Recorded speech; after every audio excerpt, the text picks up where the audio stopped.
आजकल जो जड़वादी व्यक्ति यंत्र से परीक्षा करके और इंद्रियों से परीक्षा करके जगत को सिद्ध करते हैं, जगत को सिद्ध सत्य सिद्ध करते हैं। तो इसमें सारी बात यहां आके अटक जाती है कि सत्ता से, सत से चित्त की उत्पत्ति हुई कि चित्त से सत की उत्पत्ति हुई। तो देखने में ये आता है कि जहां चित्त के प्रयत्न के बिना सत से किसी वस्तु की उत्पत्ति होती है, वहां विकार रूप उत्पत्ति होती है। विक्रिया बोलते हैं उसको, हो विक्रिया। विक्रिया माने घर में रखा रखा दही सड़ गया या दूध सड़ गया, तो विक्रिया हुई ना, विकार हुआ उसमें। अच्छा, और चैतन्य के प्रयत्न से जो वस्तु बनाई जाती है ना, उसको उसमें क्रिया होती है, विक्रिया नहीं होती है, क्रिया होती है। आप क्रिया और विक्रिया का भेद समझ लो। क्रिया में धर्म और अधर्म की उत्पत्ति होती है और विक्रिया में धर्म अधर्म की उत्पत्ति नहीं होती। जब कोई काम किया जाएगा ना जानबूझ के कर्तृत्व पूर्वक, चैतन्य धर्म अधर्म की उत्पत्ति नहीं होती। जब कोई काम किया जाएगा ना जानबूझ के कर्तृत्व पूर्वक, चैतन्य जब कोई काम करेगा, क्रिया करेगा, तो उस क्रिया से पाप या पुण्य की उत्पत्ति होगी। और जो स्वयं भी क्रिया होती है, जो वस्तु स्वयं बदलती है, एक बीज अंकुर हो गया या अंकुर तना हो गया या तने में पत्ते निकल आए या फूल निकल आए या फल निकल आए, प्रकृति में जो स्वयं उत्पत्ति होती है उसको विक्रिया बोलते हैं, विकार बोलते हैं। विक्रिया कहो, विकार कहो। और चैतन्य जिसको प्रयत्न पूर्वक करता है उसको क्रिया बोलते हैं। तो क्रिया से धर्माधर्म की उत्पत्ति होती है और धर्माधर्म से जो सृष्टि होती है वो व्यवस्थित देखने में आती है, क्योंकि वो तो फलात्मक है ना। जैसा कर्म धर्माधर्म रूप कारण होगा, वैसे ही उससे फल, वैसे ही उससे विकार की उत्पत्ति और क्रिया की फल की उत्पत्ति होगी, क्रिया और फल। तो जगत के मूल में जब हम यंत्र के द्वारा ढूंढेंगे और एक चैतन्य रहित जड़ सत्ता की उपलब्धि होगी, तो वो जड़ सत्ता विकार को प्राप्त होकर के प्रपंच बनी है। परंतु ये ढूंढने की पद्धति जो है वो उपनिषदों की रीति से क्या है? परंच खानि व्यतृणत् स्वयंभू तस्मात् परांग पश्यति नान्तरात्मन कश्चित् धीर प्रत्यगात्मानमैच्छत् आवृत्त चक्षुः अमृतत्वमिच्छान्। ये जो बाह्य पदार्थ के अनुसंधान की प्रणाली है, बाह्य पदार्थ से विकार हो करके ये सृष्टि बनी है। यहाँ तक कि जो चैतन्य है वो भी बाह्यार्थ का विकार ही है, स्वयं जड़तई। ये जैसे डॉक्टर लोग है ना, वैज्ञानिक लोग देखते हैं कि अमुक अमुक रसायन मिला देने से अमुक प्रकार के जीवाणु प्रकट हो जाते हैं और वो क्रिया करने लगते हैं। इसी प्रकार अमुक अमुक प्रकार के जड़ द्रव्यों के सम्मिश्रण से ये चैतन्य की उत्पत्ति हो गई और ये चैतन्य जो है ये जड़ से उत्पन्न हुआ। भूतवा भाति है ना, पहले पैदा हो करके फिर मालूम पड़ता है।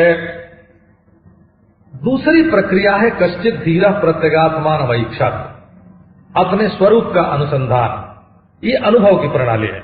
एक यांत्रिक प्रणाली है और एक अनुभविक प्रणाली है। वो प्रणाली दो प्रकार के हैं।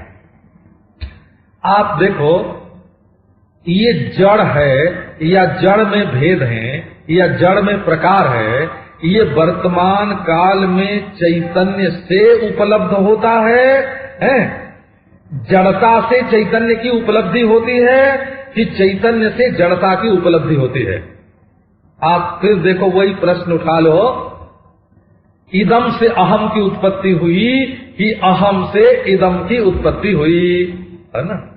ये प्रक्रिया को समझने के लिए इदम माने जड़, यह से मैं की उत्पत्ति हुई कि अहम से मैं से यह की उत्पत्ति हुई, है ना? तो चैतन्यवादियों का ये, है ना, दृढ़ निश्चय है कि उत्पत्ति तो किसी की सिद्ध होती नहीं, परंतु सबकी प्रतीति होती है चैतन्य से। आप देखो, ये नारायण, यही मौलिक मतभेद है। चैतन्य से जड़ सत्ता की प्रतीति होती है, ये अनुभव की प्रणाली है। अहम से इदम की प्रतीति होती है, चैतन्य से जड़ की प्रतीति होती है। भात्वा भवति, भान पूर्वक ही सब कुछ होता है। और जड़ता की प्रणाली ये है, भूत्वा भाति, होकर भागता है। अच्छा, तीसरी प्रणाली है, देखो ये आप वो जो पहले धर्माधर्म और शरीर का जैसे निर्णय सुन चुके हैं ना, वैसे इस बात को चित्त में बैठा लें। होकर भासना और भास कर होना, इनमें पहले कौन? कतरत पूर्व निष्पन्नम यस्य सिद्धि अपेक्षया, है ना? इनमें से पूर्व निष्पन्न कौन सा है? होकर भासता है कि भासकर होता है? नारायण। तो वैज्ञानिक लोग कहते हैं कि होकर भासता है, और ज्ञानी लोग कहते हैं कि भासकर होता है। एक से अनेक होना, है ना, ये विज्ञान है, और अनेक का एक में समावेश हो जाना ये ज्ञान है। अच्छा, तीसरा मत इसके संबंध में ये है कि भान और भवन, होना और भासना, ये दोनों अनादि हैं। इनमें कौन पहले कौन पीछे नहीं बता सकते। भान से भवन की उत्पत्ति हुई, भवन से भान की उत्पत्ति हुई, दोनों अनादि हैं। चौथी प्रणाली है कि ये दोनों मिथ्या हैं। क्यों? भासना भी मिथ्या है और होना भी मिथ्या है। क्यों? कि ये दोनों जो है ना सापेक्ष हैं, परस्पर भवन के बिना, होने के बिना भासने की, और भासने के बिना होने की। घड़ा हो तब भासे और भासे तब घड़ा है, ऐसा मालूम पड़े, है ना? तो ये दोनों परस्पर सापेक्ष होने से मिथ्या हैं। वेदांत की प्रणाली है, देखो अब गौड़पादाचार्य की प्रणाली सुनाते हैं आपको। न तो जड़ से चैतन्य की उत्पत्ति होती है। चैतन्य की उत्पत्ति सिद्ध किससे होगी? चैतन्य की उत्पत्ति का कोई साक्षी है कि नहीं? कि यदि चैतन्य की उत्पत्ति का कोई साक्षी है तो वो चैतन्य अनुत्पन्न है, उत्पन्न नहीं है। अच्छा नारायण, अब कहो चैतन्य से जड़ की उत्पत्ति हुई, तो जड़ से जो जड़ की उत्पत्ति होती है वो विक्रिया द्वारा होती है, और चैतन्य से जो जड़ की उत्पत्ति होती है वो तो भान रूप होती है, प्रतीति रूप होती है। और प्रतीति में वस्तुतः किसी की उत्पत्ति नहीं होती है ना। जैसे बीज का से अंकुर निकला, तो बीज और अंकुर दोनों जड़ होंगे ना, जड़ से जड़ की उत्पत्ति हुई मान लो, है ना। ऐसे यदि चैतन्य से किसी चीज की उत्पत्ति होए तो उत्पन्न चैतन्य में और उत्पादक चैतन्य में कोई फर्क नहीं होगा, वो तो प्रतीति होगी, उत्पत्ति नहीं होगी, प्रतीति होगी बोला। अच्छा, अब एक तो वेदांत का क्या सिद्धांत है? वेदांत का ये सिद्धांत है कि होना और भासना ये दोनों दो चीज नहीं है, अद्वय है। अद्वय हो, इसलिए यदि भान से भवन की उत्पत्ति हुई तो भान हुआ किसका है, और भवन से भान की उत्पत्ति हुई तो मालूम कैसे पड़ी। इसलिए भान और भवन दोनों की उत्पत्ति परस्पर नहीं हो सकते, और दोनों नित्य होवें तो दोनों का जैसा सांख्य मानते हैं, सांख्य जैन न्याय वैशेषिक पूर्व मीमांसक जैसा मानते हैं, जड़ से उत्पत्ति मानता है चैतन्य की 4 भाग बोला, और जड़ चैतन्य दोनों को नित्य मानते हैं सांख्य योग जैन न्याय वैशेषिक पूर्व मीमांसा नारायण। अच्छा, अब वेदांत की दृष्टि और चैतन्य से जड़ की उत्पत्ति मानते हैं उपासक, हिंदू उपासक भी है ना, वैष्णव शाक्त शैव सौर मुसलमान ईसाई नारायण सिख, इसमें कोई अलग करने की जरूरत है। चैतन्य से जड़ की उत्पत्ति मानते हैं। वेदांत में उत्पत्ति कहते हैं कि उत्पत्ति नाम की कोई वस्तु सिद्ध नहीं होती, और मृत्यु नाम की भी कोई वस्तु सिद्ध नहीं होती है। ये जो चैतन्य है ये अज अद्वय अचल है, एक रस परिपूर्ण अविनाशी अखंड प्रत्यक्ष चैतन्य है। तो मौलिक भेद कहाँ हुआ, चैतन्य से सृष्टि मानना कि जड़ से सृष्टि मानना।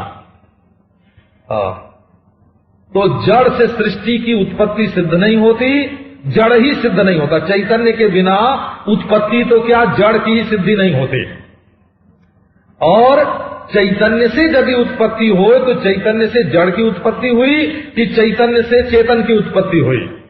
तो चैतन्य से जड़ की उत्पत्ति हुई तो उसको विवर्त बोलते हैं, हो उसका नाम विवर्त होता है। क्यों बोले, चैतन्य जो है वो परिणामी नहीं होता, चैतन्य तो परिणाम का साक्षी होता है, चैतन्य बदलने वाला नहीं होता, चैतन्य साक्षी होता है। इसलिए जिन लोगों ने चैतन्य से सृष्टि माना है ना, और सच्ची माना सृष्टि को, उनका मत अनुभव के विरुद्ध है। क्योंकि चैतन्य जो वस्तु होती है वो परिणामी, बदलना जो है ना, बदलना जो जाने सो चैतन्य, जो बदले सो चैतन्य नहीं होता। जो परिवर्तित हो गए उसका नाम चैतन्य नहीं है, जो परिवर्तन का साक्षी हो गए उसका नाम चैतन्य है। तो चैतन्य से सृष्टि मानना और उसको परिणामी मानना ये गलत है। अच्छा, आप देखो चैतन्य में अंश नारायण, अच्छा भाई चैतन्य सत्ता है, तो सत्ता अंश से परिणाम को प्राप्त होता है ना, और चैतन्य रूप से साक्षी रहता है। तो बोले ये एक ही चीज के 2 हिस्से कैसे हो गए, है ना, झूठा हिस्सा है। ये अखंड में खंड केवल कल्पित है, ये अखंड में खंड केवल प्रतीति है ना।